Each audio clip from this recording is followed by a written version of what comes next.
বা বিএনপি এখন থেকে আর কারো ব্যক্তিগত দল হবে না, কারো নিজস্ব কর্মী বাহিনী হবে না, কারো পকেট কমিটি হবে না। এখন থেকে গলাচিপা উপজেলা বিএনপি হবে জনাব তারেক রহমানের দল। পরিকল্পনার ভিতরে নাই, যেহেতু মিলাদ আমরা করে ফেলছি। যদি আল্লাহ চায়, আল্লাহর রহমতে এখানকার এই গলাচিপা 10 মিনার গণমানুষের দাবি, এই এলাকা অবহেলিত। আমরা গতকালকেও বলেছি, আমরা এই এলাকার মানুষের প্রত্যাশা জনাব মৌলা নূরকে আমাদের জনপ্রাপ্ত চেয়ারম্যান মন্ত্রী হিসাবে যে কোনো মন্ত্রণালয়ের দায়িত্ব দেবেন, এবং উনি মন্ত্রী হলে আমরা অবশ্যই ইনশাল্লাহ আপনাদেরকে সাথে নিয়ে বড় ধরনের একটা গণসম্বর্ধনা দিব। কারণ স্বাধীনতার পরে আপনারা জানেন, স্বাধীনতার পরে এইখানে স্বাধীনতার পরে আমরা কখনো একমাত্র একবার শুধু বাতিল সাহেব কিছুদিনের জন্য এমপি হয়েছিল। দীর্ঘ 45 বছর প্রায় আমরা দল ক্ষমতার স্বাদ গ্রহণ করতে পারে নাই। এখানে যদি সবসময় বিরোধী দলের মতোই ছিলাম, নেতাকর্মীরা অবহেলিত, এই জনপদের অনেক উন্নয়ন হয় নাই। তো আমরা আপনাদের মাধ্যমে এই প্রত্যাশা রাখি, আমরা আল্লাহর কাছে প্রার্থনা করি জনাব মৌলা নূর এখান থেকে জোর সমর্থিত এখানে প্রার্থী হিসাবে আগামী জাতীয় সরকারে তাকে যেন একটা পূর্ণমন্ত্রী রাখা হয়। যে মিছিলটাও কিন্তু আমরা করি নাই, আমরা এটাকে দোয়া মিলাদের মাধ্যমে উদযাপন করেছি। জোটের আমাদের জানা মতে আমরা যতটুকু জেনেছি, আপনারা জানেন গণ অধিকার পরিষদ মাঠ পর্যায়ে গ্রাম পর্যায়ে কতটুকু শক্তিশালী আপনারাও জানেন। এখানে গণ অধিকার পরিষদের আমার জানা মতে, আপনারা আমার চেয়ে আরও ভালো তথ্য জানেন, এমন কোনো নেতাকর্মী এত শক্তিশালী নাই তারা যে বিএনপির উপরে হামলা করবে। আর আমরা গণ অধিকার এবং বিএনপি একই পরিবারের মতো। এখন আমরা দীর্ঘদিন নির্বাচন করেছি এবং আন্দোলনে জোর আমাদের সঙ্গী ছিলেন। আমাদের চেয়ারম্যান সাহেব স্পষ্ট বলেছেন, আপনারা জানেন, আমাদের মধ্যে কোনো প্রকার কোনো বিভেদ নাই। একটি মহল তারা পায়তারা করতেছে, আমাদের মধ্যে বিভেদ সৃষ্টি করে, তারা বিশৃঙ্খলা সৃষ্টি করে একটা আমাদের ফায়দা ওঠার চেষ্টা করতেছে। কাজে আপনাদের মাধ্যমে আমরা দেশবাসীকে জানাতে চাই, গণ অধিকার পরিষদ বিএনপির সাথে আমাদের কোনো ধরনের কোনো মনোমালিন্য বা কোনো ধরনের সমস্যা নেই। তারা আমাদের নেতা কর্মীকে হামলা করতে যাবে কেন? তাদের সাথে আমরা তো এক জোটবদ্ধ, আমরা আন্দোলন করেছি, জোটবদ্ধ নির্বাচন করেছি, আমাদের সাথে তাদের সাথে কোনো ঝগড়া বিভেদ নাই। নির্বাচনের পরে কিছু ব্যক্তিগত রেষারেষি বা ব্যক্তিগত ঝামেলাকেও ট্রাক মার্কার এবং ঘোড়া মার্কার সমর্থক হিসাবে অনেকে চালিয়ে দিতে চাচ্ছেন। আপনারা জানেন,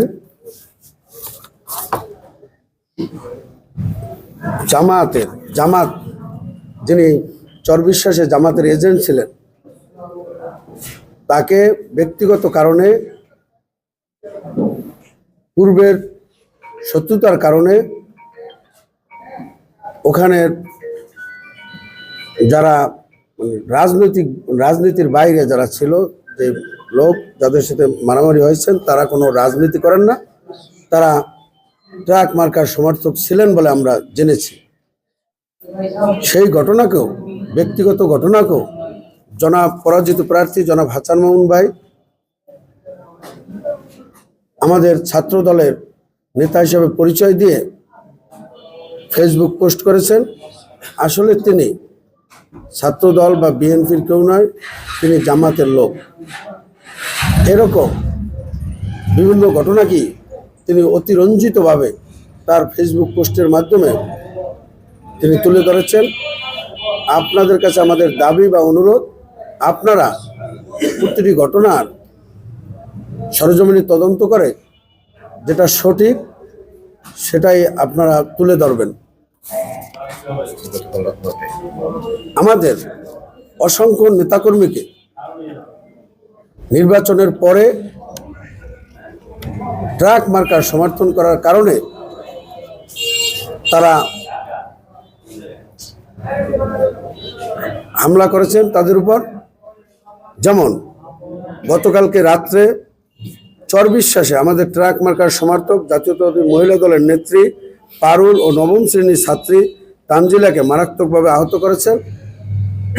বাকের বিশ্বাস এবং মামুন বিশ্বাস, মহসিন বিশ্বাসের নেতৃত্বে তারা গলাচিপা স্বাস্থ্য কমপ্লেক্সে ভর্তি আছেন। আপনারা প্রয়োজনে তাদের সাথে কথা বলতে পারেন যে আসলে ঘটনা কি হয়েছে। তেমনিভাবে আমরা কালকে হরিদাপুর শুনেছি, তারা বিএনপি থেকে যাদের কমিটি নাই, বিএনপি যাদের পরিচয় নাই, বিএনপির যারা সাবেক নেতা, আপনারা জানেন, তারা বিএনপির পার্টি অফিসকে তাদের নির্বাচনী প্রচারণার কেন্দ্র হিসাবে দখল করে রেখেছিলেন। সেই বিষয়ে আমাদের যারা মূল স্রোতের নেতাকর্মী তারা কথা বলতে গেলে গতকালকেও আপনার হরিদাবপুরে শ্রমিক দলের নেতৃত্বে তাদের উপর হামলা করে। আপনারা